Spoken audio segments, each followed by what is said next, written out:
স্বাগত বিরতিহীন সংবাদ দুপুরে আপনাদের সাথে আছে আমি সঞ্চারী মজিদ তমা এবং জাহিদুল বাশা। শুরুতে জানাবো প্রধান শিরোনামগুলো। আওয়ামী লীগের সংসদীয় মনোনয়ন বোর্ডের সভা চলছে। সিরাজগঞ্জ ৬ উপনির্বাচনে মনোনয়ন পেলেন মেরিনা জাহান কবিতা।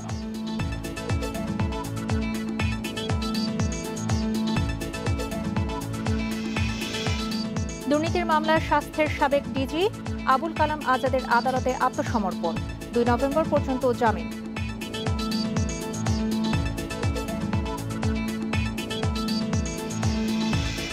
ঢাবি শিক্ষার্থীদের এনআইডি কার্ড দিচ্ছে নির্বাচন কমিশন। দ্রুত করোনা টিকা নেওয়ার আশায় শিক্ষার্থীরা।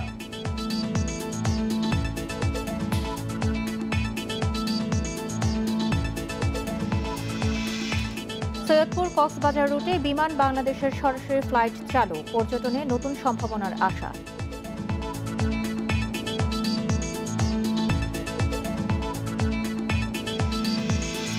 এবং বিসিবির নতুন সভাপতি কে হবে জানা যাবে আজ। পাপন সহ পুনর্নির্বাচিত 18 পরিচালক, নতুন 6 জন।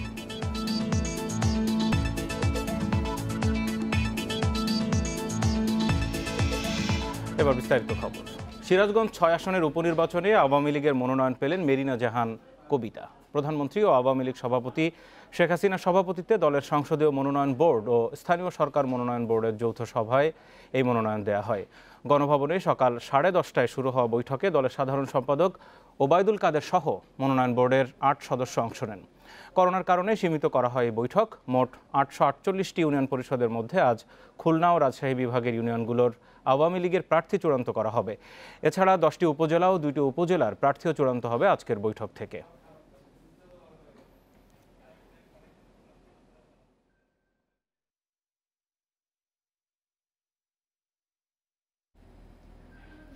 করোনা পরীক্ষা ও চিকিৎসায় দুর্নীতির মামলায় আদালতে আত্মসমর্পণ করেছেন স্বাস্থ্য অধিদপ্তরের সাবেক মহাপরিচালক মোহাম্মদ আবুল কালাম আজাদ।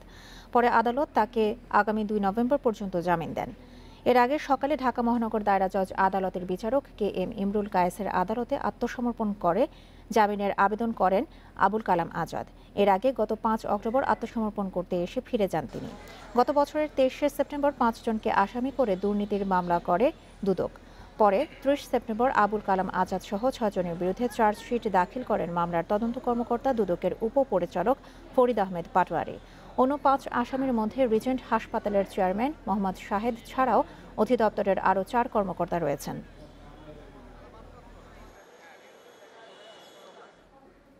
করোনা আক্রান্ত উপসর্গ নিয়ে 24 ঘন্টায় ময়মনসিংহ সহ 6 জেলায় 12 জনের প্রাণহানি হয়েছে। এর মধ্যে উপসর্গ নিয়ে মারা গেছেন 10 জন।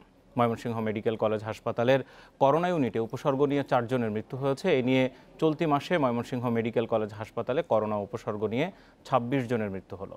গত 24 ঘন্টায় বরিশালে উপসর্গ নিয়ে 3 জন মারা গেছেন। PCR ল্যাবে 184 জনের করোনার নমুনা পরীক্ষায় শনাক্ত হয়েছে 30 জন। উপসর্গ নিয়ে রাজশাহী মেডিকেল কলেজ হাসপাতালে 2 জন এবং দিনাজপুরে মারা গেছেন 1 জন। করোনা আক্রান্ত হয়ে চট্টগ্রামে মারা গেছেন আরও 1 জন।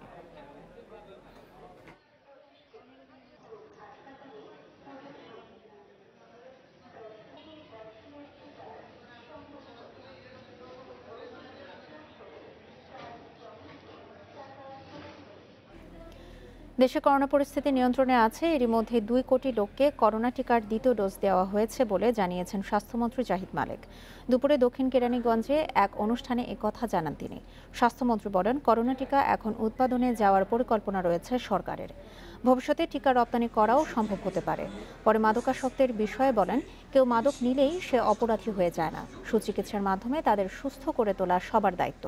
পুলিশের অধীনে প্রতিটি বিভাগে মাদকাসক্ত নিরাময় কেন্দ্র গড়ে তোলারও আহ্বান জানান স্বাস্থ্যমন্ত্রী।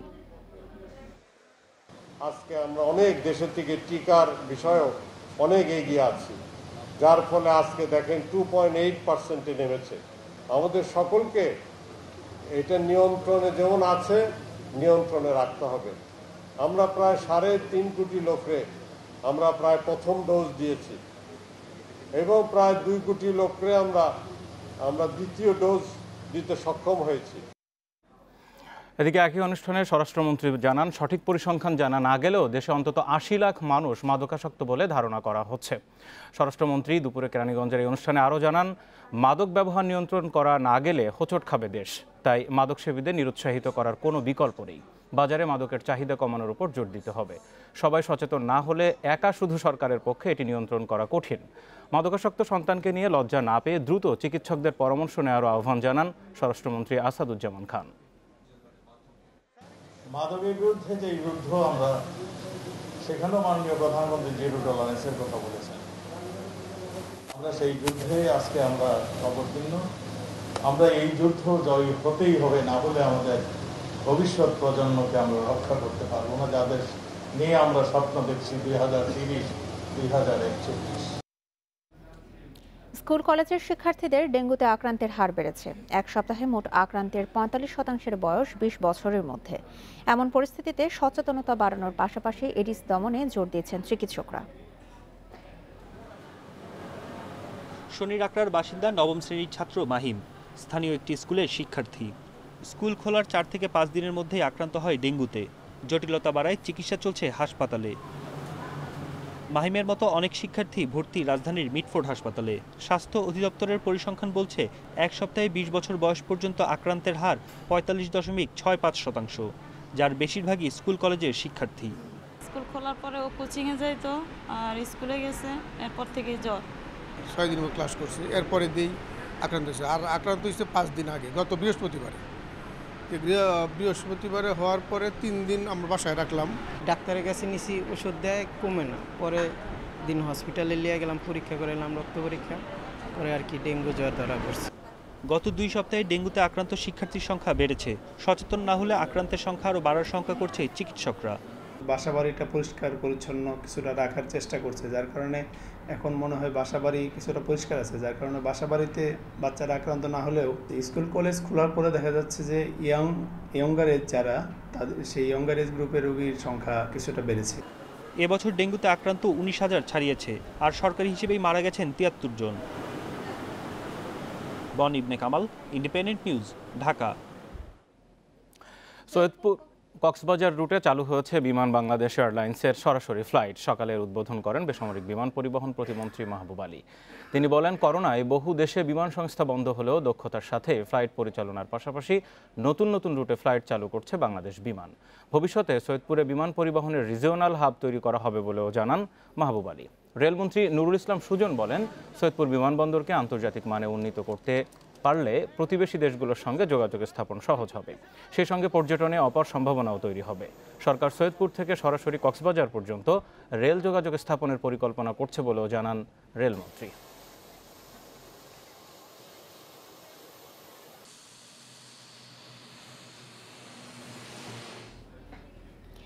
বিদেশি পর্যটকদের আকর্ষণ করতে দেশের সব বিমানবন্দর আধুনিকায়ন করা হচ্ছে। নিশ্চিত করা হচ্ছে যাত্রীদের নিরাপত্তা। এ খাতে ব্যয় হচ্ছে 32,000 কোটি টাকার বেশি। এগুলো পুরো দমে প্রস্তুত হলে পর্যটন সম্ভাবনা বাড়ার পাশাপাশি এভিয়েশন খাতের ব্যবসা 3 গুণ বাড়বে বলে আশা করছেন বেসামরিক বিমান পরিবহন প্রতিমন্ত্রী। বিশ্বের অন্যান্য দেশের বিমানবন্দরের সঙ্গে তাল মিলিয়ে দেশের বিমানবন্দরগুলো আন্তর্জাতিক মানে উন্নত করার চেষ্টা চলছে। এরই ধারাবাহিকতায় ঢাকা, চট্টগ্রাম, কক্সবাজার, সিলেট, যশোর, সৈয়দপুর সহ প্রায় সকল বিমানবন্দর আধুনিকায়নের কাজ করছে সরকার। করোনার মধ্যেও হযরত শাহজালাল আন্তর্জাতিক বিমানবন্দরের 3rd টার্মিনাল নির্মাণ কাজ প্রায় 40% শেষ হয়েছে। কক্সবাজারে হচ্ছে আন্তর্জাতিক মানের দৃষ্টিনন্দন বিমানবন্দর। এছাড়া সিলেট, যশোর ও সৈয়দপুর বিমানবন্দরের কাজও চলমান রয়েছে। এর চেয়ে আরেকটু ভালো হলেই ভালো হয়, যেহেতু আমরা বাইরের দেশগুলোতে দেখে এর চেয়ে ভালো, কিন্তু আশা করি দেশ হিসেবে আমাদের ভালো আছে। দেশের বিমানবন্দরগুলোর কাজ দ্রুত গতিতে এগিয়ে চলছে জানিয়ে বিমান প্রতিমন্ত্রী জানান, বিদেশি পর্যটকদের সব সুবিধা নিশ্চিত করতেই বিমানবন্দর আধুনিকায়ন করা হচ্ছে। এগুলো প্রস্তুত হলে দেশের পর্যটন খাতের সম্ভাবনাও বাড়বে। বর্তমানে যুগান্তকারী কিছু মেগা প্রজেক্ট চলমান রয়েছে। হযরত শাহজালাল আন্তর্জাতিক বিমানবন্দরের 3য় টার্মিনাল তার মধ্যে অন্যতম।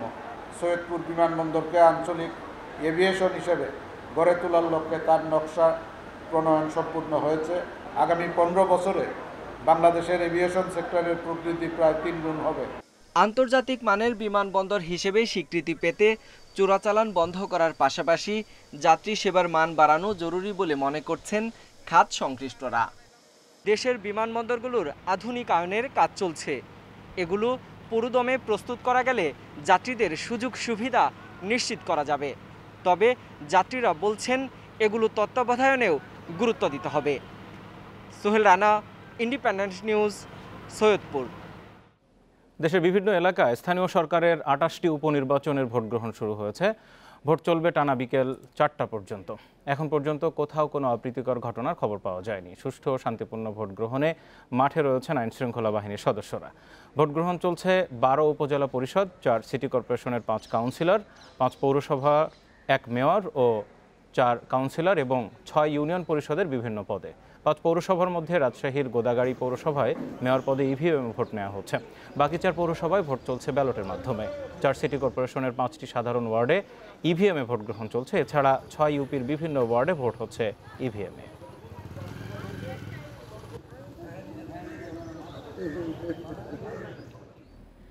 এক অন্যরকম রেকর্ড গড়তে যাচ্ছে চট্টগ্রাম সিটির 16 নম্বর চকবাজার ওয়ার্ডের উপনির্বাচন। 21 প্রার্থীর 18 শতাধিক পোলিং এজেন্টকে সামলাতে টালমাটাল অবস্থা প্রশাসনের। সংখ্যার হিসাবে প্রতি 17 জন ভোটারের জন্য একজন করে পোলিং এজেন্ট আছেন ভোট কেন্দ্রে।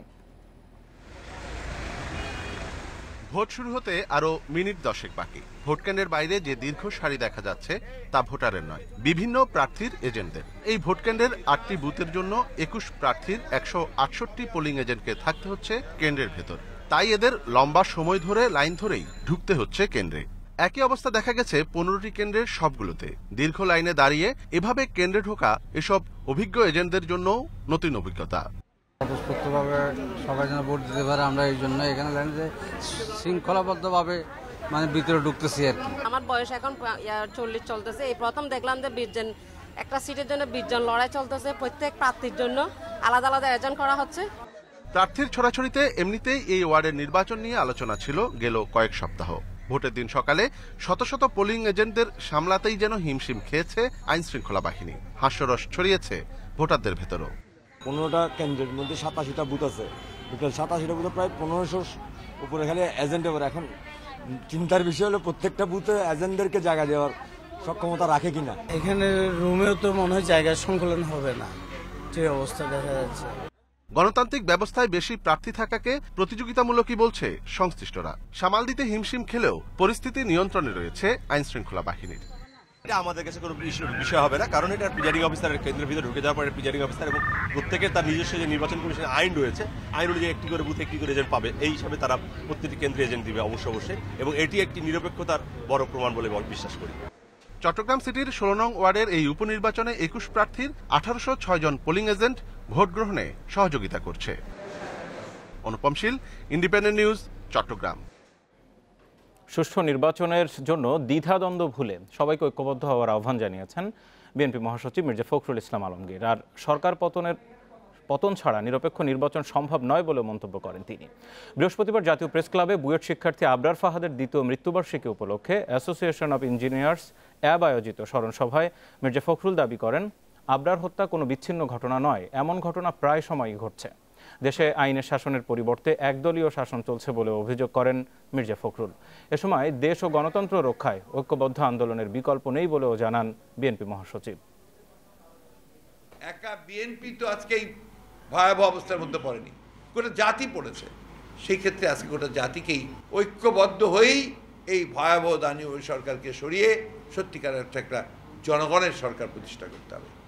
এ ব্যাপারে কোনো দ্বিমত কারণেই, এই ব্যাপারে সবাই আমরা একমত। গাইবান্ধার গোবিন্দগঞ্জে ইপিজেড স্থাপনের উদ্যোগ নিয়েছে সরকার। এই খবরে সাধারণ মানুষ খুশি হলেও ওই জমিকে পূর্বপুরুষের সম্পত্তি দাবি করে আন্দোলনে নেমেছে সাঁওতাল সম্প্রদায়।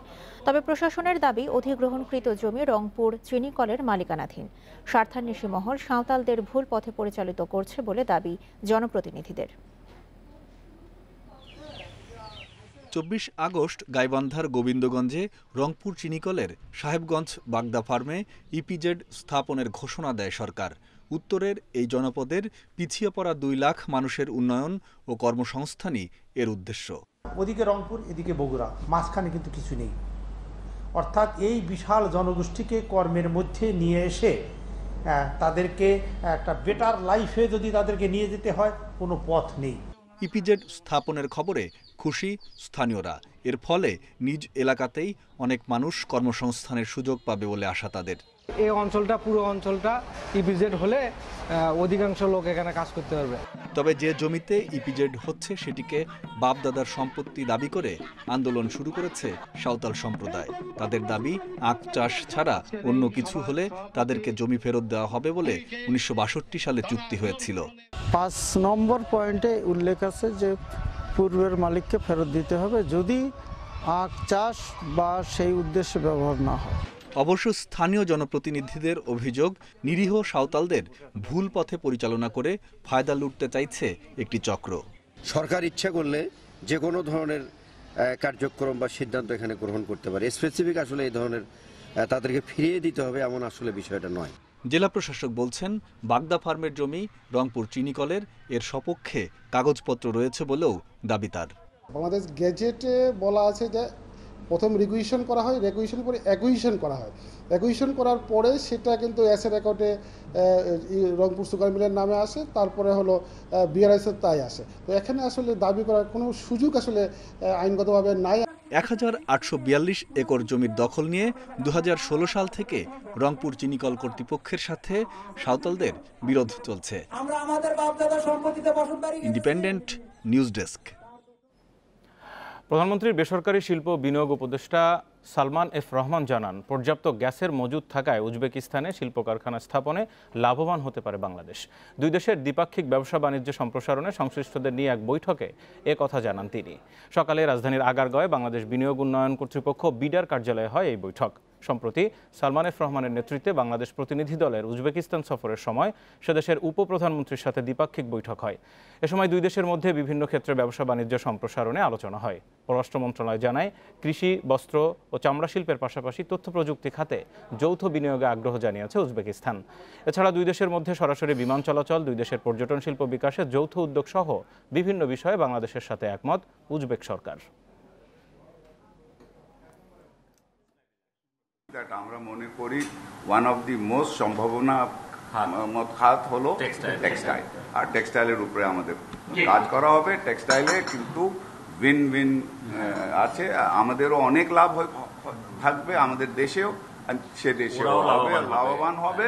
তো এটা নিয়ে আমাদেরকে অনেক কাজ করা উচিত এবং আমরা এখানে এমওইউ সই করে এসছি অলরেডি, ওনাদের এক ধাপ আমরা এগিয়ে গেছি এখানে, সো দ্যাট এখানে আমরা যেন কাজ করতে। আপনারা দেখছেন বিরতিহীন সংবাদ দুপুর। সংবাদে আরো যা যা থাকছে। চট্টগ্রামের 5 পেশাদার পরিবহন চাঁদাবাজ গ্রেপ্তার, প্রতিবাদে লোকাল বাস চলাচল বন্ধ, যাত্রী ভোগান্তি।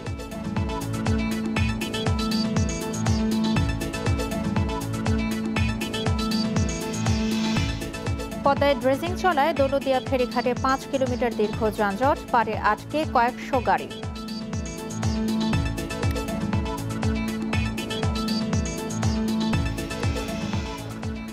রাজশাহীর সাগরপাড়া এলাকায় এক ব্যক্তির গলাকাটা মরদেহ উদ্ধার করেছে পুলিশ।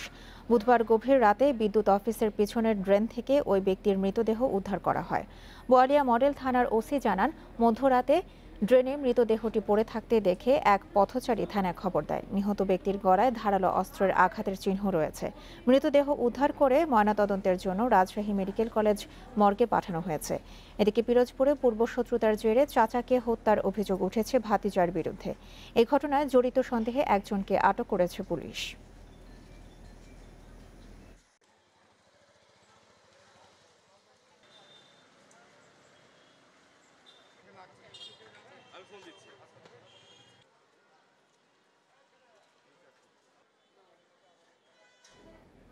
চট্টগ্রামের অলংকার এলাকা থেকে 5 পরিবহন চাঁদাবাজকে অর্থসহ গ্রেপ্তারের প্রতিবাদে সকাল থেকে মহানগরীতে বাস চলাচল বন্ধ রেখেছে শ্রমিকরা।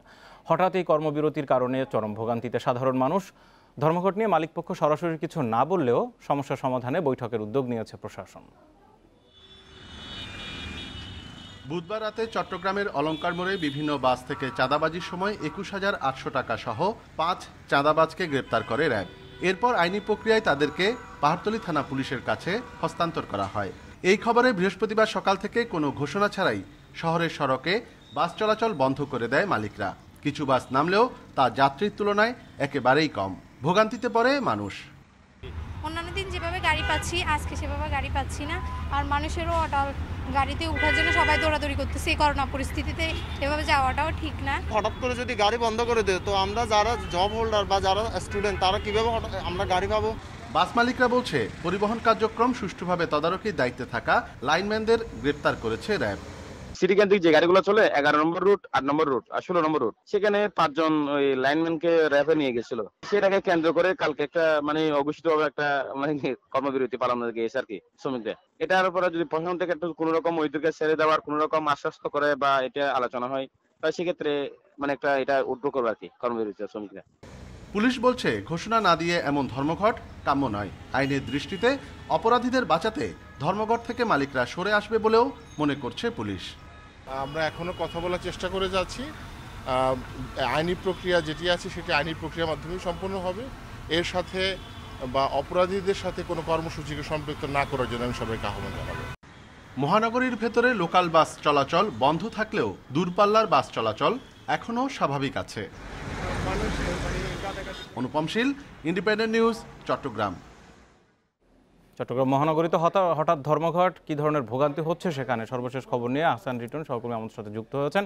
আহসান রিটন, পরিবহন সংশ্লিষ্টরা বলছেন যাদেরকে ধরা হয়েছে তারা লাইনম্যান, র্যাব বলছে চাঁদাবাজ। আসলে বিষয়টি কি একটু জানবো, আর এই মুহূর্তে যে প্রশাসনের উদ্যোগ বাস চলাচল কখন নাগাদ শুরু হতে পারে কিছু জানা গেল কিনা?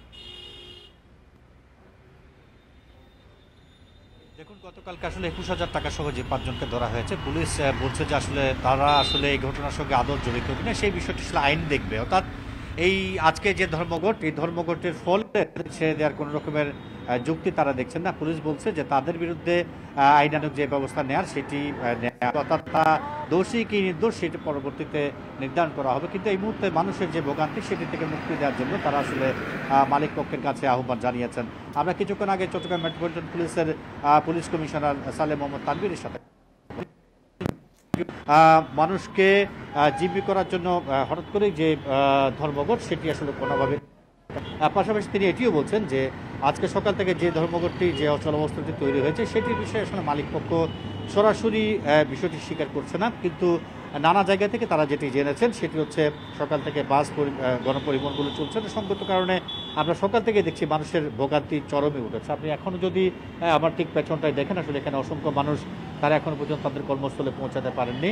এছাড়া স্কুল কলেজগামী যে সমস্ত শিক্ষার্থী রয়েছে তারাও আসলে আজকে সঠিক সময়ে স্কুল কলেজে পৌঁছাতে পারেননি।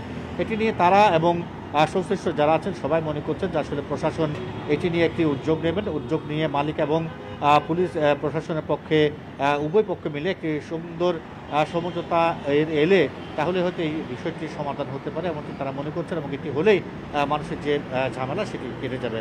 এবং আমরা যেটি লোকজনের সঙ্গে কথা বলে যেটি জেনেছি তারা যেটি বলছে যে প্রায় 1.5 বছর তারা আসলে করোনার কারণে অনেকটা বেকার অবস্থায় কাটিয়েছে। এই মুহূর্তে আসলে তারা যদি কর্মস্থলে যেতে না পারেন সেক্ষেত্রে আসলে মালিক পক্ষ তাদের ছাঁটাই সহ নানা উদ্যোগ দিতে পারে। সেই বিষয়টিকে মাথায় রেখে তারা মনে করছেন মালিক, শ্রমিক এবং পুলিশ প্রশাসন মিলে একটি সুন্দর উদ্যোগ নেবে। এ হচ্ছে চট্টগ্রাম থেকে পরিবহন মালিকদের যে ধর্মঘট তার সর্বশেষ পরিস্থিতি। চট্টগ্রামের পরিবহন ধর্মঘটের খবরাখবর জানছিলাম। পদ্মায় ড্রেজিংয়ের কারণে রাজবাড়ীর দৌলতদিয়া ফেরিঘাটে দীর্ঘ যানজটের সৃষ্টি হয়েছে। পারের অপেক্ষায় 4 শতাধিক যাত্রীবাহী বাস ও পণ্যবাহী ট্রাক। দীর্ঘ সময় অপেক্ষা করে ভোগান্তিতে যাত্রী ও চালকেরা। দৌলতদিয়া পাটুরিয়া নৌরুটে ছোট বড় 18টি ফেরি চলাচল করছে, কিন্তু পাটুরিয়া ঘাটের 3 ও 5 নম্বর ঘাটের মাঝামাঝি ড্রেজিংয়ের কাজ চলায় ফেরিগুলো ঘাটে ভিড়তে দেরি হচ্ছে। এতে ঘাটে যানবাহনের সারি বাড়ছে। দৌলতদিয়া ফেরিঘাটে অপেক্ষমান 4 শতাধিক যাত্রীবাহী বাস ও পণ্যবাহী যানবাহন। ফেরি পেতে অপেক্ষা করতে হচ্ছে 3 থেকে 4 ঘন্টা। তবে যানজট পরিস্থিতি স্বাভাবিক করতে কাজ চলছে বলে জানিয়েছে বিআইডব্লিউটিসি কর্তৃপক্ষ।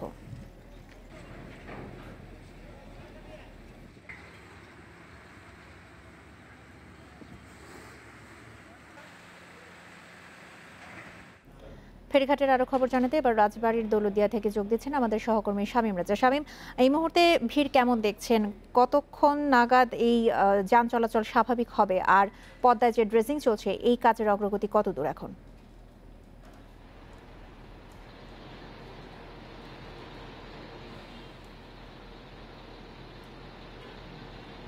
দেখুন, সকাল থেকে যে পরিস্থিতি আমরা দৌলতদিয়া ঘাট এলাকাতে দেখছি সেই পরিস্থিতিটা কিন্তু এখনো রয়েছে, অর্থাৎ যানবাহনের যে সারিটা কিন্তু এখনো রয়ে গেছে, যে কারণে দেশের দক্ষিণ পশ্চিম অঞ্চল থেকে ছেড়ে আসা যানবাহন চালক এবং যাত্রীরা কিন্তু প্রচণ্ড গরমে দীর্ঘ সময় অপেক্ষায় থেকে ভোগান্তির শিকার হচ্ছে। আমরা সকাল থেকে দেখতে পেয়েছি যে ঘাটের 0 পয়েন্ট থেকে ঢাকা খুলনা মহাসড়কের 5 কিলোমিটার এলাকা জুড়ে যাত্রীবাহী পরিবহন এবং পণ্যবাহী ট্রাকের সিরিয়াল রয়েছে, কিন্তু সেই সিরিয়ালটা কিন্তু এখনো রয়েছে। আপনি নিশ্চয়ই ক্যামেরায় দেখতে পাচ্ছেন যে যানবাহনগুলো দাঁড়িয়ে আছে পারের থেকে। এই যানবাহনগুলো সকাল 11টা নাগাদ এই দৌলতদিয়া ঘাট এলাকাতে এসেছে, অর্থাৎ এখন যে স্থানটাতে রয়েছে এইখান থেকে ফেরিতে যেতে আরও 2 ঘন্টা সময় লাগবে। সেই হিসেবে প্রত্যেকটা যানবাহনকে কিন্তু প্রায় 4 ঘন্টা মতো অপেক্ষায় থেকে তারপরে ফেরিতে উঠতে হচ্ছে।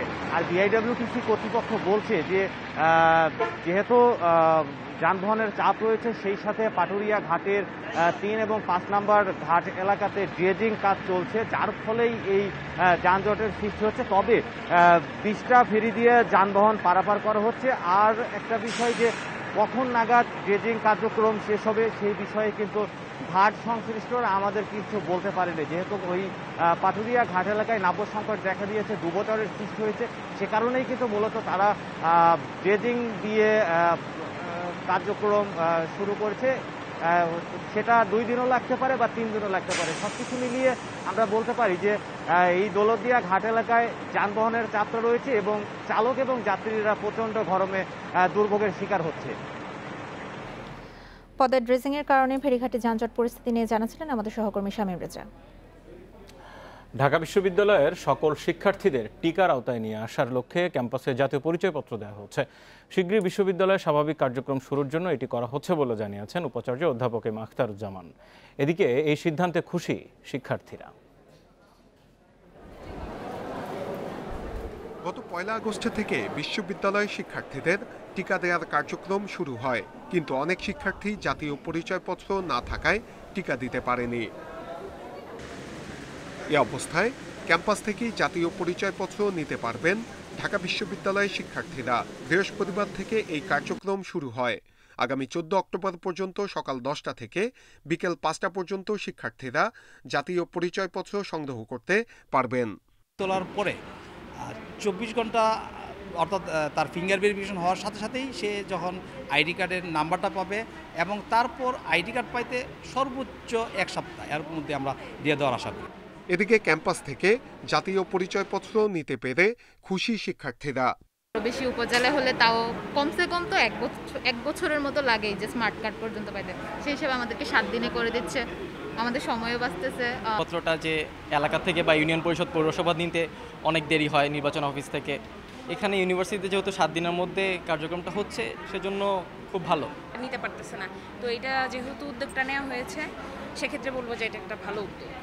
বিশ্ববিদ্যালয়ের উপাচার্য বলছেন, জাতীয় পরিচয়পত্র করার যে শর্ত রয়েছে সেখানে অনেক শর্তই শিক্ষার্থীদের জন্য শিথিল করা হয়েছে। বসেই তাদের এনআইডি কার্ড পেতে পারে, যেখানে ফিঙ্গারপ্রিন্ট নিতে পারে, এনআইডি এখান থেকে পেতে পারে হল ভিত্তিক। সেই বিষয়টি তাৎক্ষণিকভাবে এনআইডি নিয়ে থাকলে তাৎক্ষণিকভাবে রেজিস্ট্রেশন করেই টিকা ওখানে পায়। গত 5 অক্টোবর থেকে 4র্থ বর্ষ এবং মাস্টার্সের শিক্ষার্থীদের জন্য হল খোলা হয়েছে। 10 অক্টোবর থেকে সকল শিক্ষাবর্ষের শিক্ষার্থীদের জন্য হল খোলা হবে।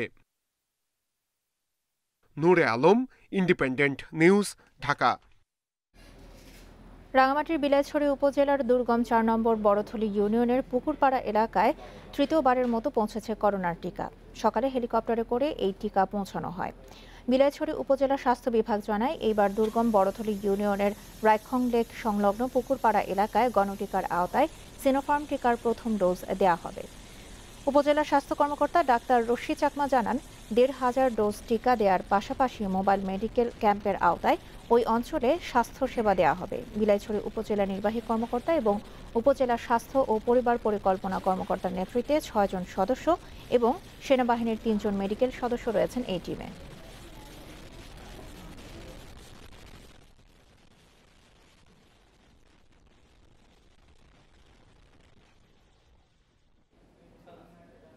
করোনার ধাক্কা কাটিয়ে বাংলাদেশের অর্থনীতির আবারও উচ্চ প্রবৃদ্ধির দিকে যাওয়ার ইঙ্গিত দিয়েছে বিশ্বব্যাংক। চলতি অর্থবছরে জিডিপি প্রবৃদ্ধি 6.4% হতে পারে বলে পূর্বাভাস দিয়েছে সংস্থাটি। বৃহস্পতিবার বিশ্বব্যাংকের সাউথ এশিয়ান ইকোনমিক ফোকাস প্রতিবেদনে এই পূর্বাভাস দেওয়া হয়। সংস্থাটি বলছে 2022-23 অর্থবছরে বাংলাদেশের জিডিপি প্রবৃদ্ধি বৃদ্ধি পেয়ে 6.9% হতে পারে।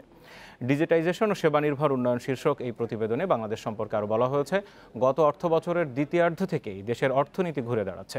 ভবিষ্যতে অর্থনীতি আরও চাঙা হবে, তবে এই চাঙা হওয়ার বিষয়টি নির্ভর করছে টিকাদানের গতির ওপর।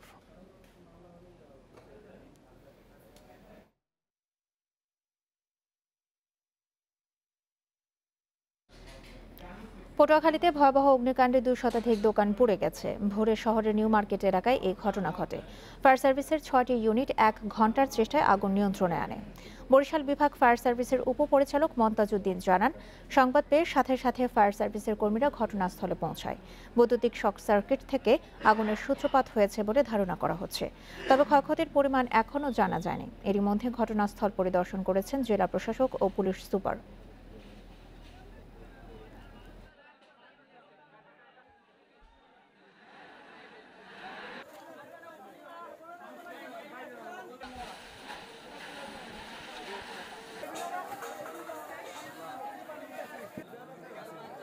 সবাই সম্মিলিত প্রচেষ্টায় 6টা ইউনিট, আমাদের টোটাল 4টা স্টেশনের 6টা ইউনিটে কাজ করে 1 ঘন্টার ভিতরে আগুনটা সম্পূর্ণ নিয়ন্ত্রণে আনে। শারদীয় দুর্গাপূজা উপলক্ষে দেশজুড়ে চলছে শেষ মুহূর্তের প্রস্তুতি। বুধবার মহালয়ার মাধ্যমে দেবী দুর্গার আবির্ভাবের পর পূজা মণ্ডপগুলোতে এখন সাজ রব। এ পর্যায়ে মণ্ডপের সাজসজ্জায় ব্যস্ত সময় কাটছে আয়োজকদের। গোপালগঞ্জে এবার 1228টি মণ্ডপে হবে দুর্গাপূজা। শেষ মুহূর্তে পূজা মণ্ডপ ও প্রতিমার সাজসজ্জা করে ব্যস্ত সময় কাটাচ্ছেন সংশ্লিষ্টরা। 7টা প্রতিমার কাজ করছে, প্লাস আমাদের মাটির কাজ সবগুলো কমপ্লিট হয়েছে এবং আমরা রঙে হাত দিছি, আমাদের রং কমপ্লিট হয়েছে। করোনা মোকাবিলায় স্বাস্থ্যবিধি মেনেই উৎসব উদযাপনের নানা পরিকল্পনা আয়োজকদের। ব্যাপক লাইটিং করা যাবে না এবং কোনো ধরনের অনুষ্ঠান করা যাবে না। আর একটা হলো যেটা বিসর্জনের দিন কোনো শোভাযাত্রা করা যাবে না। এই নির্দেশনা মেনে আমরা ইতিমধ্যে সভা করেছি। উৎসব নির্বিঘ্ন করতে সব ধরনের ব্যবস্থা নিয়েছে জেলা প্রশাসন। প্রত্যেকটা পূজার মণ্ডপে আমাদের স্থায়ীভাবে কিছু ফোর্স দেওয়া থাকবে, বাহিনী দেওয়া থাকবে। একই সাথে আমাদের ভ্রাম্যমাণ টহল থাকবে। চুয়াডাঙ্গার দাসপাড়ায় শিব মন্দির মহিলা সংঘের উদ্যোগে চলছে শারদীয় দুর্গাপূজার প্রস্তুতি। 4 বছর ধরে দুর্গাপূজা আয়োজনের নেতৃত্ব দিচ্ছেন স্থানীয় 20 জন নারী। পূজার শুরু থেকে শেষ পর্যন্ত সব দায়িত্বই তারা পালন করেন। এখানে পুরুষরা পূজা করে, কিন্তু আমরা পুরুষদের পাশে থেকে আমরা যদি মনে করি কিছু করতে চাই, ওই জন্য আমরা নিজেরাও শুরু করছি। ফেনীতে এবার 143 মণ্ডপে আয়োজন করা হয়েছে দুর্গাপূজার। উদ্যোক্তারা জানান, করোনা পরিস্থিতির মধ্যেও স্বাস্থ্যবিধি মেনে আয়োজনকে উৎসব মুখর করার চেষ্টা চলছে।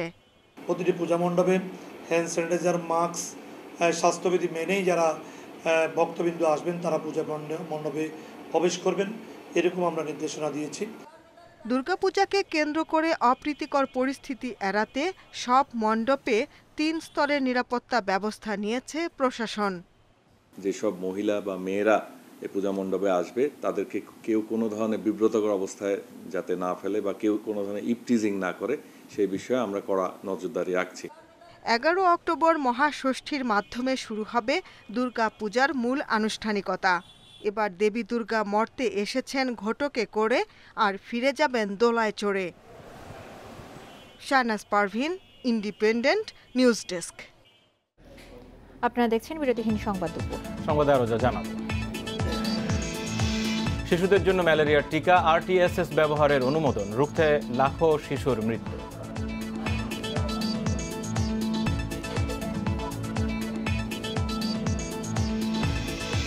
সাফ চ্যাম্পিয়নশিপে রাতে লড়বে বাংলাদেশ মালদ্বীপ, ফাইনাল নিশ্চিতের লক্ষ্যে জয় চায় লাল সবুজ।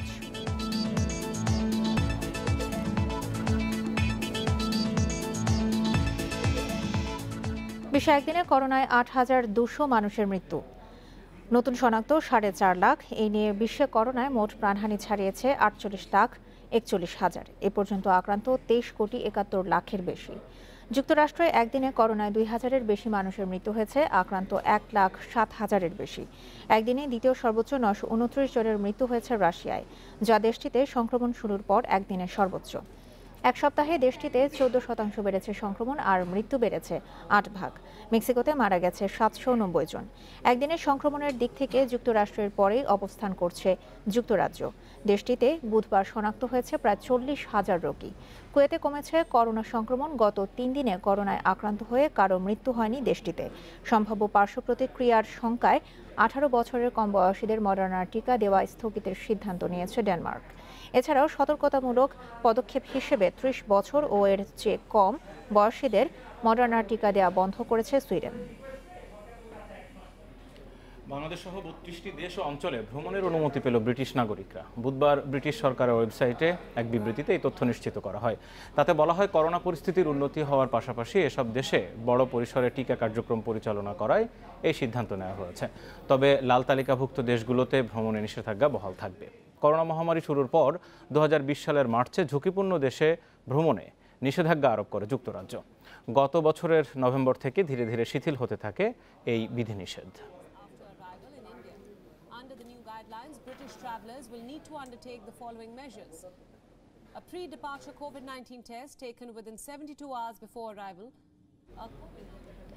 প্রথমবারের মতো শিশুদের জন্য ম্যালেরিয়া টিকা RTSS ব্যবহারের অনুমোদন দিয়েছে বিশ্ব স্বাস্থ্য সংস্থা। সফল হলো গবেষকদের ১০০ বছরের প্রচেষ্টা। এর ফলে আফ্রিকায় প্রতি বছর লাখো শিশুর মৃত্যু ঠেকানোর পথ তৈরি হলো। মশাবাহিত রোগ ম্যালেরিয়াকে বিশ্বের অন্যতম প্রাণঘাতী রোগ হিসেবে মনে করা হয়। প্রতি বছর বিশ্বে ম্যালেরিয়ায় আক্রান্ত হয় ২২ কোটির বেশি মানুষ। মৃত্যু হয় প্রায় ৫ লাখ মানুষের, যার বেশিরভাগই শিশু ও নবজাতক। প্রতি বছর মারা যায় ৫ বছরের কম বয়সী ২,৬০,০০০-এর বেশি শিশু। আর মোট ম্যালেরিয়া রোগীর ৯৪%ই আফ্রিকায়। প্রায় ১০০ বছর ধরে মারাত্মক প্রাণঘাতী এই রোগের টিকা আবিষ্কারের চেষ্টা করছিলেন বিজ্ঞানীরা। দীর্ঘ সেই প্রচেষ্টা অবশেষে সাফল্যের মুখ দেখল। টিকা আবিষ্কারের সাফল্যকে চিকিৎসা খাতের বড় অর্জন হিসেবে দেখা হচ্ছে। ৬ বছর আগে এই টিকার কার্যকারিতা প্রমাণ হয়েছিল, তবে অনুমতি দেওয়ার আগে দীর্ঘ পরীক্ষা নিরীক্ষা চালায় বিশ্ব স্বাস্থ্য সংস্থা। টিকার অনুমোদনকে ঐতিহাসিক মুহূর্ত বলে উল্লেখ করেছেন WHOর মহাপরিচালক।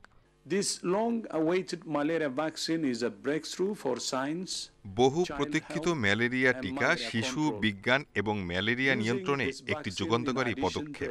এর ফলে প্রতি বছর লাখো শিশুর জীবন রক্ষা পাবে। নিউ ইয়র্ক টাইমসের প্রতিবেদনে বলা হয়েছে, গ্ল্যাক্সোস্মিথক্লাইনের তৈরি এই RTSS টিকা শুধু ম্যালেরিয়া নয়, বরং যে কোনো পরজীবী ঘটিত রোগের বিরুদ্ধেই প্রথম কার্যকর টিকা। Sadia Afrin, independent news. আগামী ৪ বছরের মধ্যে চীন পূর্ণমাত্রায় আগ্রাসন শুরু করতে পারে বলে আশঙ্কা করছে তাইওয়ান। বুধবার এমন আশঙ্কা প্রকাশ করেন দেশটির প্রতিরক্ষা মন্ত্রী। তবে সেক্ষেত্রে চীনকে এর চড়া মূল্য দিতে হবে বলেও সতর্ক করেন তিনি। পাশাপাশি দুপক্ষের মধ্যে দুর্ঘটনাবশত সংঘাতের আশঙ্কা নিয়েও সতর্ক করেছেন তাইওয়ানের প্রতিরক্ষা মন্ত্রী। ১৫০ যুদ্ধবিমান পাঠিয়েছে বেইজিং। এর জেরে দুপক্ষের মধ্যে নতুন করে উত্তেজনা বেড়েছে। তবে তাইওয়ানের মূল ভূখণ্ড থেকে দূরেই ছিল চীনা যুদ্ধবিমানগুলো, চালানো হয়নি গুলিও। তবুও বর্তমান পরিস্থিতিতে তাইওয়ান প্রণালীতে ভুল করে গুলি ছোড়ার মতো ঝুঁকি তৈরি হয়েছে বলে বুধবার সতর্ক করেন তাইওয়ানের প্রতিরক্ষা মন্ত্রী। ৪০ বছরেরও বেশি সময়ে চীন তাইওয়ান উত্তেজনা সবচেয়ে খারাপ অবস্থায় পৌঁছেছে। গত কদিন ধরেই চীন উত্তেজনা সৃষ্টি করতে চাইছে। তবে আমরা কোনো অরাজকতা চাই না। আমাদের উপর আগ্রাসন চালানোর সক্ষমতা চীনের আছে। ২০২৫ সালে তারা পূর্ণমাত্রায় আগ্রাসন চালানোর সক্ষমতা অর্জন করবে। এদিকে চলমান উত্তেজনাপূর্ণ পরিস্থিতিতে বন্ধু দেশ তাইওয়ানের পাশে থাকার ঘোষণা দিয়েছে যুক্তরাষ্ট্র। সংকট নিরসনে চীনা প্রেসিডেন্ট শি জিনপিংয়ের সাথে কথাও বলেছেন মার্কিন প্রেসিডেন্ট জো বাইডেন। তাইওয়ান বিষয়ে স্বাক্ষরিত চুক্তি দুই দেশ মেনে চলবে বলেও সম্মত হন তারা। তাইওয়ানকে নিজেদের মূল ভূখণ্ড থেকে বিচ্ছিন্ন একটি দ্বীপরাষ্ট্র মনে করে চীন। অন্যদিকে নিজেদের স্বাধীন সার্বভৌম রাষ্ট্র হিসেবে দাবি করে তাইওয়ান। বিশ্লেষকরা বলছেন শিগগিরই আনুষ্ঠানিকভাবে পূর্ণ স্বাধীনতা ঘোষণা করতে পারে তাইওয়ান। এই অবস্থায় উদ্বিগ্ন চীন চাইছে তাইওয়ানের প্রেসিডেন্ট সাই ইংওয়েনকে স্বাধীনতা ঘোষণা থেকে বিরত রাখতে। এজন্যই তাইওয়ান অঞ্চলে সামরিক শক্তি প্রদর্শন করছে চীন। তাইওয়ানের মিত্র অনেক পশ্চিমা দেশ এ নিয়ে উদ্বেগ জানিয়েছে। Lutfa Fouzia, independent news.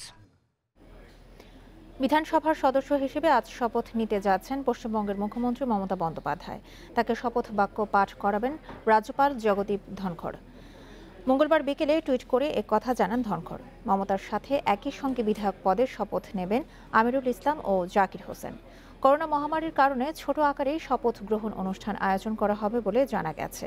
এর আগে রোববার রেকর্ড ভোটের ব্যবধানে কলকাতার ভবানীপুর আসনের উপনির্বাচনে বিজয়ী হন মমতা। ঈশ্বরের নামে শপথ করছি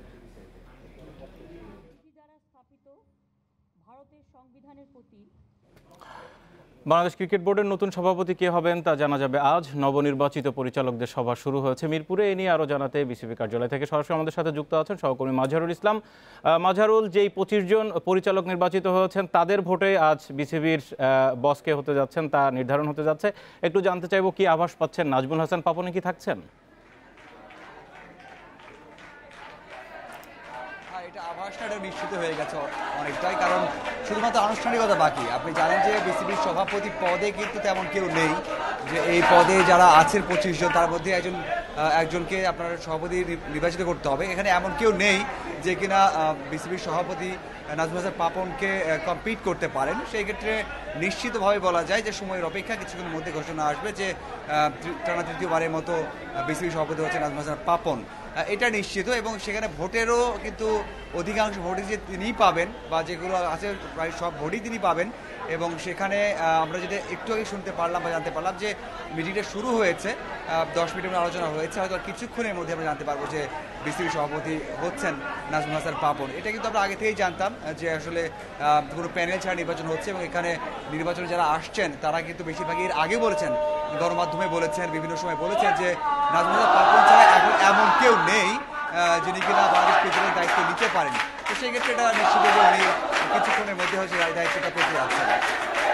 মাঝার, আমরা একটু জানতে পারবো, আপনার পেছনে বেশ অনেক লোক আমরা দেখতে পাচ্ছি, সেখানে স্লোগান হচ্ছে, অনেকে আনন্দ হয়তো উৎসব করছেন সেখানে। একটু জানতে চাইবো যে সেখানকার পরিস্থিতি কি, এবং আরেকটি বিষয়, আজকে বোর্ড সভাপতি নির্ধারণের বাইরে আর কোনো ধরনের সিদ্ধান্ত বা আলোচনা হচ্ছে কিনা বা হবে কিনা? আমি প্রথমে আমি দেখাতে চাই যে আমি যদি বলবো যে আপনার পাশেই দেখতে পাচ্ছেন যে এখানে অনেকেই স্লোগান দিচ্ছে, যেটা কিন্তু গতকাল আমরা দেখেছি যারা নির্বাচনের সময় এসেছিলেন, যে নির্বাচনে যাদেরকে সমর্থন করছিলেন, কাউন্সিলররা ছিলেন, তাদের পক্ষ নিয়ে অনেক স্লোগান দিয়েছেন। আজকে কিন্তু সব নিশ্চিত হয়ে গেছে, যারা সভাপতি হচ্ছেন, যিনি হচ্ছেন এবং যারা পরিচালক হয়েছেন তাদের সমর্থকরা এসেছেন, তারা কিন্তু স্লোগানে মুখরিত করে রেখেছেন এই বিসিবি কার্যালয়। এবং আপনি জানেন যে তারা এসেছেন, তারা হাসি খুশিতে এসেছেন, অনেকে মিষ্টি বিতরণ করছেন, মিষ্টি খাচ্ছেন, অনেক আনন্দ করছে, কারণ তারা জানেন যে তাদের যারা সমর্থন করছেন তারাই নির্বাচিত হয়েছে এবং তারা আগামী 4 বছর বোর্ডের দায়িত্বে থাকছেন। আর আপনি যেটা বলছেন যে আজকে সভা থেকে অন্য কোনো সিদ্ধান্ত আসবে কিনা, আজকে আর কোনো সিদ্ধান্ত আসবে না, তবে আলোচনা হতে পারে যে আগামী 4টা বছর কিভাবে বাংলাদেশ ক্রিকেটটা চলবে এবং কে কোন দায়িত্বে আসতে পারে। আপনি জানেন যে গত বছর যে দায়িত্বে যারা ছিল, গত 4 বছর, যেমন ক্রিকেট অপারেশনসে, গেম ডেভেলপমেন্টে এবং টিমস কমিটিতে। খুব ছোট্ট করে একটু জানতে চাইবো, ফল ঘোষণার পরে নতুন সভাপতি গণমাধ্যমের সাথে কথা বলবেন কিনা আজ? এটা তো সবসময় বলেছেন নাজমুল হাসান পাপন, এবং গণমাধ্যমে সবসময় যখন কোনো সিদ্ধান্ত হয় উনি অনেক আগ্রহ নিয়েই আমাদের সাথে কথা বলেন এবং ব্রিফ করেন। আজকেও আশা করা হচ্ছে এবং আমরা নিশ্চিত যে আজকে সবাই নির্বাচিত হবেন, হাসি খুশি মনে এসেই সবার সাথে ব্রিফ করবেন এবং তার লক্ষ্য যেটা থাকবে আগামী 4 বছর ক্রিকেট কোথায় নিয়ে যেতে চান, কি তার পরিকল্পনা, সেগুলো আমাদেরকে অবশ্যই জানাবেন। জি মাঝার, আপনাকে অনেক ধন্যবাদ। দেশের সবচেয়ে প্রভাবশালী বোর্ডের সভাপতি নির্বাচিত হতে যাচ্ছে আজ, সেই খবর জানছিলাম। আইপিএলে আজ সাকিব মুস্তাফিজ মুখোমুখি। প্লে অফের লড়াইয়ে থাকতে রাজস্থান রয়্যালসের লড়াই কলকাতা নাইট রাইডার্সের বিপক্ষে। গত ম্যাচে কেকেআর একাদশে ফিরে আলো কেড়েছেন সাকিব। বিপরীতে সবশেষ 2 ম্যাচের খরুচে বোলিংয়ে অস্বস্তি ফিজের। শারজায় গুরুত্বপূর্ণ এই ম্যাচ শুরু হবে বাংলাদেশ সময় রাত 8টায়। টাইগার ক্রিকেটের বিজ্ঞাপন সাকিব, পেস সেনসেশন মুস্তাফিজ, 2 সতীর্থ এবার মুখোমুখি আইপিএলে। 8 ম্যাচ পর কলকাতা একাদশে ফিরে গেম চেঞ্জার বনেছেন সাকিব। বোলিংয়ের সাথে ফিল্ডিং দিয়ে অধিনায়ক কোচের মন জিতেছেন। তারপরও রাজস্থান ম্যাচে তার নিশ্চয়তা কই। এখন আমাদের উপরে ডিপেন্ড করছে যে আমরা কোয়ালিফাই করতে পারবো কি না পারবো। সো আমি শিওর যে যারাই খেলবে সবাই খুবই এক্সাইটেড থাকবে এবং দলের জন্য বেস্টটা করার চেষ্টা করবে। চেষ্টা থাকবে যে যদি নেক্সট ম্যাচ খেলি সেটাও যেন ভালো খেলতে পারি, আর আমাদের টিমের জন্য দোয়া করবেন যেন আমরা কোয়ালিফাই করি। আমিরাত পর্বে দুরন্ত শুরুর পর হঠাৎই ছন্দ হারিয়েছেন মুস্তাফিজ। উইকেট বুঝে স্লোয়ার কাটারের ব্যবহারেও ঘাটতি স্পষ্ট হয়েছে। গত 2 ম্যাচের খরুচে বোলিং ফিসকে রেখেছে বাড়তি চাপে। কাগজে কলমে প্লে অফের পথ খোলা, তবে প্রায় অসম্ভব সমীকরণ রাজস্থান রয়্যালসে। কলকাতাকে হারাতে হবে অন্তত 120 রানের ব্যবধানে। বিপরীতে 4-এ থাকা কেকেআর জিতলেই চলে যাবে পরের পর্বে।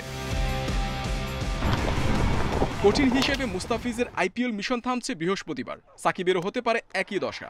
এ কদিনে আমিরাতের কন্ডিশন কতটা বুঝলেন, সেই অভিজ্ঞতা বিশ্বকাপের আগে টাইগারদের প্রাপ্তি। Mohammad Nazim, independent news. সাব চ্যাম্পিয়নশিপে আজ মালদ্বীপের মুখোমুখি হবে বাংলাদেশ। ফাইনালের পথে থাকতে গুরুত্বপূর্ণ ভূমিকা রাখবে এই ম্যাচ। 4 পয়েন্ট নিয়ে সুবিধাজনক অবস্থানে লাল সবুজ, তবে ডিফেন্ডিং চ্যাম্পিয়নদের বিপক্ষে পূর্ণ শক্তির দল পাচ্ছে না অস্কার ব্রুজন। কার্ডের খাড়ায় বিশ্বনাথ রাকিবের সাথে চটে পড়েছেন ফাহাদ। অন্যদিকে প্রথম ম্যাচ হেরে ব্যাকফুটে স্বাগতিকরা। ম্যাচ শুরু রাত 10টায়। ফাইনালের পথ মসৃণ করতে জয়টা যে বড্ড বেশি জরুরি। দ্বীপ দেশটির পরিচিত মুখ বাংলাদেশ কোচ অস্কার ব্রুজন। প্রতিপক্ষ কোচ তার পরিচিত, কিন্তু ফাইনালে ওঠার ক্ষেত্রে দুদলের জন্যই এই ম্যাচ মহা গুরুত্বপূর্ণ। সেখানে কেউ কাউকে ছাড় দেবে না। 4 পয়েন্টে স্বস্তি নিয়ে সাফে ডিফেন্ডিং চ্যাম্পিয়নদের বিপক্ষে মাঠে নামবে টিম বাংলাদেশ। বিশ্বনাথের লাল কার্ডে আছে অস্বস্তি, সাথে 2 হলুদ কার্ডে রাকিবের অনুপস্থিতি গলার কাটা। ব্রুজন অবশ্য এসব নিয়ে ভাবতে রাজি নয়। বাংলাদেশ ফুটবলের জন্য এটা নতুন অধ্যায়। আগে কি হয়েছে কি হয়নি সেগুলো নিয়ে ভাবছি না। আমরা এখন শক্তিশালী একটি দল। স্বাগতিক দেশটির বিপক্ষে জয়ে চোখ রাখছি। অধিনায়কের আত্মবিশ্বাসও জানান দিচ্ছে লড়াইটা হবে সমানে সমান। মালদ্বীপ প্রথম ম্যাচে কি করেছে সেটা নিয়ে আমি চিন্তিত নই। আমাদের পুরো মনোযোগ এই ম্যাচ নিয়ে। স্বাগতিক দেশ হিসেবে তারা দর্শক সমর্থন বেশি পাবে, কিন্তু আমরাও সব নিয়ে মাথা ঘামাচ্ছি না। মালদ্বীপ অবশ্য প্রথম ম্যাচ হেরে ব্যাকফুটে, তাই তো মাস্ট উইন ম্যাচে বাংলাদেশ বধের পরিকল্পনা স্পষ্ট। আলী আশফাক ও আলী ফাসিররা তাই থাকবেন মরিয়া। বর্তমান বাংলাদেশ দলটি অনেক আত্মবিশ্বাসী। ভারতের বিপক্ষে 10 জনের দল নিয়েও যেভাবে লড়েছে তাতে বিষয়টা পরিষ্কার। তবে আমরাও তাদের বিপক্ষে কৌশলী ফুটবল খেলব আর জয়ের জন্যই মাঠে নামব। পুরো টুর্নামেন্ট জুড়ে প্রবাসী বাঙালিদের সমর্থনে উজ্জীবিত বাংলাদেশ এ ম্যাচে পাবে না আগের মতো দর্শক। আয়োজক দেশটি টিকিট বিক্রির ক্ষেত্রে এনেছে বিধিনিষেধ, তাই তো কাঙ্ক্ষিত টিকিট না পেয়ে ক্ষুব্ধ প্রবাসী বাঙালিরা। শ্রীলঙ্কার সাথে জয় এবং ভারতের সাথে ড্রতে আত্মবিশ্বাসের তুঙ্গে থাকা বাংলাদেশ দলের চ্যালেঞ্জ এখন মালদ্বীপে আলী আশফাকদের আক্রমণ ভাগ সামলানো। 90 মিনিটের ম্যাচে জয় চায় 2 দলই। তবে স্বাগতিকদের বিপক্ষে দর্শকদের পূর্ণ সমর্থন পাবে না বেঙ্গল টাইগার্সরা, সেটা নিশ্চিতভাবেই বলা যায়। কামরুল হাসনাত, ইন্ডিপেন্ডেন্ট নিউজ, মালে, মালদ্বীপ। বিশ্বকাপ বাছাইয়ে কাল আলাদা ম্যাচে নামছে ব্রাজিল আর আর্জেন্টিনা। ভোর 5টায় প্যারাগুয়ের আতিথ্য নেবে আর্জেন্টিনা। এর 30 মিনিট পর ব্রাজিল নামবে ভেনেজুয়েলার বিপক্ষে।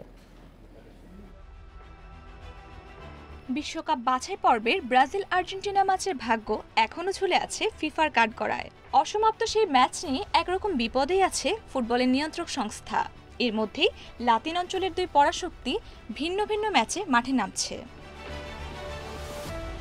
কনমেবল অঞ্চলের বাছাই পর্বে এখনও অপরাজিত আর্জেন্টিনা। 8 ম্যাচে 5 জয় আর 3 ড্র নিয়ে টেবিলের 2 স্কালনির দল। সবশেষ ম্যাচে বলিভিয়াকে হারিয়ে উজ্জীবিত কোপা চ্যাম্পিয়নরা। মেসির দুরন্ত ফর্ম এই ম্যাচেও চাইবে আলবিসেলেস্তে। ইনজুরিতে দিবালা আগেও নেই। ফ্রন্ট লাইনে মেসি মার্তিনেজে আস্থা আকাশী নীলদের। প্যারাগুয়ে বরাবরই ঘরের মাঠে দাপুটে। সহজভাবে নেয়ার সুযোগ নেই। পয়েন্ট পেতে হলে তাদের কৌশল বুঝে এগোতে হবে। অন্যদিকে টেবিলের শীর্ষে থাকা ব্রাজিল আছে উড়ন্ত ফর্মে। বাছাই পর্বে টানা 9ম জয়ের খোঁজে নামবে সেলেসাওরা। প্রিমিয়ার লিগে খেলা 8 ফুটবলার যোগ দেয় অনেকটাই নির্ভর তিতের দল। ইনজুরিতে রিচার্লিসন ও ফিরমিনোকে পাওয়া যাচ্ছে না, টানা ম্যাচের ধকল কাটাতে বিশ্রামে থাকতে পারেন নেইমার। আক্রমণ ভাগের দায়িত্বে ভিনিসিয়াস জেসুসের সঙ্গী বারবোসা। দুই দলের 14 দেখায় 10 বার জিতেছে ব্রাজিল, 1 ম্যাচে সফল ভেনেজুয়েলা। বাছাই পর্বের 8 ম্যাচে 24 পয়েন্ট নিয়ে ফেভারিট সেলেসাওদের কাতার যাত্রা তাই অনেকটাই নিশ্চিত। Rukhsana Afroz, independent news. টানা 37 ম্যাচের অপরাজিত থাকা ইতালির যাত্রা থামিয়ে দিল স্পেন। ইউএফা নেশনস লিগে মানচিনির দলকে 2-1 গোলে হারিয়ে ফাইনালে উঠেছে এনরিকের শিষ্যরা। সানসিরোতে জোড়া গোল করে জয়ের নায়ক ফেরান তোরেস। 3 মাস আগে ইউরো চ্যাম্পিয়নশিপের সেমিফাইনালে ইতালির কাছে পরাজয়ের মধুর প্রতিশোধ নিল স্পেন। নেশনস লিগের সেমিফাইনালের ম্যাচের শুরু থেকেই তাই একের পর এক আক্রমণ চালায় স্প্যানিশরা। সুযোগ পেয়ে দারুণ ফিনিশিংয়ে দলকে এগিয়ে নেন ফেরান তোরেস। প্রথমার্ধের যোগ করা সময়ে জোড়া পূর্ণ করে ব্যবধান 2-0 করেন এই ফরওয়ার্ড। ঘুরে দাঁড়ানোর চেষ্টায় থাকা ইতালি 42 মিনিটে 10 জনের দলে পরিণত হয়। শেষ দিকে পেল্লেগ্রিনের গোলে ব্যবধান কমালেও হার এড়াতে পারেনি আজ্জুরিরা। বেলজিয়াম ও ফ্রান্সের মধ্যে দ্বিতীয় সেমিফাইনালের বিজয়ী দলের সাথে রোববার শিরোপার লড়াইয়ে নামবে স্পেন।